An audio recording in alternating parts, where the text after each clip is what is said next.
Hello and welcome. I'd like to start off by apologizing for the lack of exciting scenery. Um, we're in my bedroom, which is the only room in my house that does not contain an angry and loud toddler. So, lack of scenery, but we can hear. So, we're going with that. I'm here today. I want to talk about Joseph Campbell and his depiction of the what he called the hero's journey. This is something he talked about in his book called The Hero with a Thousand Faces. And what Campbell saw was he kind of looked at myths cross culturally, and he saw that there was this thing he referred to as a monomyth, which was kind of what all of the myths he was looking at say the same basic thing, and he saw it as a depiction of man's psychosocial development. In more primitive cultures, he argues that this is a lived myth as opposed to just reading about them. They would go through what he termed rites of passage, wherein they would be separated from the village for a while in order to prepare them and give them understanding of the next phase of life they're moving into. And he sees this as kind of something that everyone can or maybe even should do. While we don't do it as much in our current culture, he does see it as something that's beneficial to everyone. But then he also just talks about something else, which he refers to as the hero's journey. And the hero's journey is similar in content to that journey that he's talking about with rites of passage and lived myth, but it's grander in scope. So while it begins in the same way, with that, separation from the hero's people and self-discovery, and often involves, fighting monsters of the deep unconscious, the hero then returns to his people to share those lessons he's learned. And this means that it becomes mythological rather than just psychological, and gives it a cultural significance rather than just a personal one, though it still has to have both. And one aspect that Campbell doesn't exactly spell out in this, but is definitely present in his imagery and in the things he talks about, is that this journey definitely includes a descent, a going down, this idea of plumbing the depths. He talks a lot about the depths of the psyche. A lot of the myths he works with involve the hero encountering chthonic monsters, meaning that they're very primordial and they dwell in the underworld, which is very, if you think about it, a really good metaphor for the unconscious.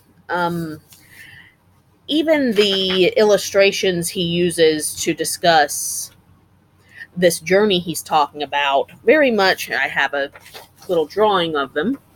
You'll have to excuse my poor handwriting and bad art skills. Sorry, I'm trying to get it on the camera there. Okay. So he depicts it as, you have your hero traveling along, and there's kind of these two realms, and you have this upper realm, this conscious realm, which is the mundane and kind of the things you see every day and the things you have a mental conscious understanding of. And then you have below this realm of adventures.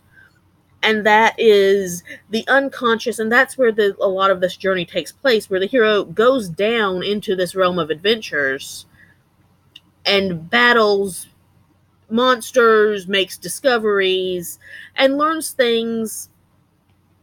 In myth, he learns them, about the world. Psychologically, he learns them about himself. And we talked about two different examples of this semester in class. The first one would be Aeneas, who, in the Aeneid goes to the underworld. He's looking for his father, so he's not just looking for his psychological roots, he's also looking for his biological ones. But Aeneas, while he traverses the underworld, and there's a long thing about him getting in and all the things he sees there, he doesn't really interact with any of the monsters he comes across. He talks to a couple friends who have died, and one woman who he feels really guilty about how he's treated her and how he feels he's responsible for her ending up there. But there's no battles won. There are no victories. There's no knowledge gained other than when he finds his father. he's given this prophecy that he's going to be great and his line's going to extend for ages and he'll found Rome. And that's all really great and all. But there's not a lot of growth going on there. Even when it's come time to return, though he's told early on that, it's easy to get into the underworld, but getting back out is the trick. His dad kind of smuggles him out the back door. And we don't even really get any depiction of that. He's just kind of out. So, in many ways, Aeneas is as much a what not to do as he is any kind of good depiction of a hero's descent. But then if we turn over to Beowulf is a little different. Beowulf is going down into this mere because there's a monster who's been threatening his liege lord's people. And even before he dives in, there's cliffs surrounding it, and there are primordial monsters all on those cliffs that he has to deal with, and the travel companions with him also end up dealing with. So even from the very get-go, it's kind of a different feel and different way he's interacting with the beasts involved. An interesting point is that Beowulf borrows a sword. His friend gives him the blade of his house. It has this long storied history, and it's never failed, and it's so great. But when he gets down into the mere, when he tries to cut Grendel's mother with it, the blade fails. And that, to me, is a really interesting metaphor that, while these Aladdin caves that Campbell speaks of are the source of monsters and of things that we have to defeat, they're also the source of their means of defeat. So you find the way to conquer your unconscious issues in your unconscious. Beowulf then returns with Grendel's head. And again, this is a really neat metaphor to me because the head represents, consciousness and understanding on a conscious level of that unconscious monster. So that's a really nice representation there. And then he hangs it up as a trophy for everyone to see and that everyone can learn from what he's gone to the depths and pulled up. So it's really that it's the descent, but it's also really that return that epitomized the hero's journey as opposed to just anyone learning about their unconscious. It's that coming back and helping their people.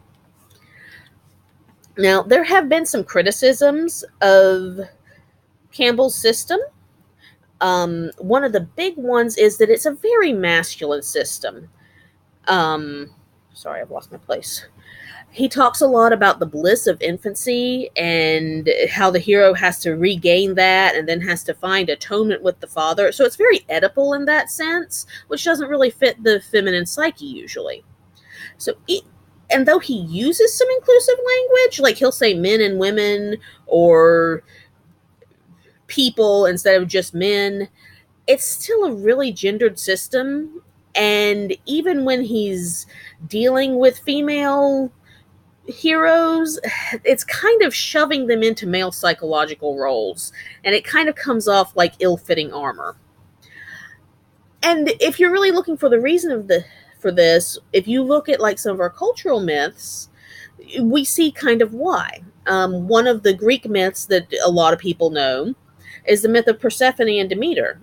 And, Persephone doesn't go on this journey of her to the underworld of her own free will. Hades abducts her because he wants her to be his wife. So she's drugged down there, and she ends up eating a few pomegranate seeds while she's there, which later she's punished for by being forced to return a few months out of every year because she interacted with things there. And she doesn't get out on her own. She has to be rescued. Her mother prevails upon Hermes to go get her. And when she gets back, there's not this idea of here's a hero who's returned to us. There's a lot of shame involved with it. So you look at this and it implies something really not very nice about how mythologically culture saw women. because it's saying that, the underworld's not a place they belong. They're not supposed to make that journey of self-examination and growth. They're never supposed to be actualized as complete people in their own right. And when you do see them interacting with the underworld, they're usually seen as either victims or monsters, like Grendel's mother is a really good example of the latter. So what does a heroine's journey look like then? Because obviously no one would agree with that idea that, oh, women just aren't supposed to be full people, right? Not today, at least. And one of the things that a lot of people have tried to do is kind of to add women to epic myths and tales, whether as sidekicks or protagonists. And again, that doesn't really work, because what you end up with is shoving the female kind of personality into this very male role. And what we need is, and this is an Ursula K. Le Guin quote, is that we need a way to conceive power and power structures differently that go beyond the gender norm. And there have been a lot of kind of exploration to how to do this. How do we have our male hero? Our male hero is a swashbuckler with swords and he fights things, but what does our female hero do? And when I'm using the words male and female, I do want to be clear that we're not talking just biologically. That's a couple times I've said things about, feminine psyches and masculine psyches, and those can be a range of biological places. One of the suggestions that's been talked about by Deirdre Baker is that it involves finding this what she calls radical responsibility for the other. So instead of just being concerned about your own journey and your own ways of understanding things, you have to be concerned with the interconnectedness of all of life. That, what you do also affects not only your people, but affects the land you live on and the animals that share that space with you and the water in our seas. And that is kind of a much more ecological viewpoint of this journey than just a personal one. So I would contend that Campbell's ideas, while they're really fascinating and I love them, they've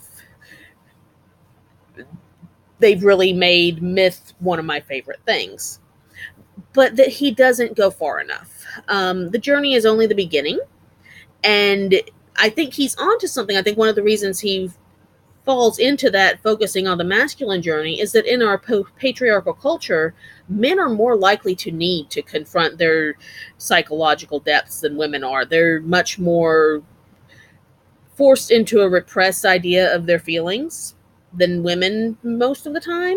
So they have a bigger need to do that a lot of times. And I think that Campbell is right on that. But it's not enough. You have to return. We have to repair our broken worlds, not in Campbell's sense of merely providing boons to our people, but by enabling others to repair themselves and their personal worlds as well. So Campbell's really interesting. More people should read him. And he's a really neat way to look at myths, especially some of the ones we read in class this semester. But we need to look at the next step. Thank you very much.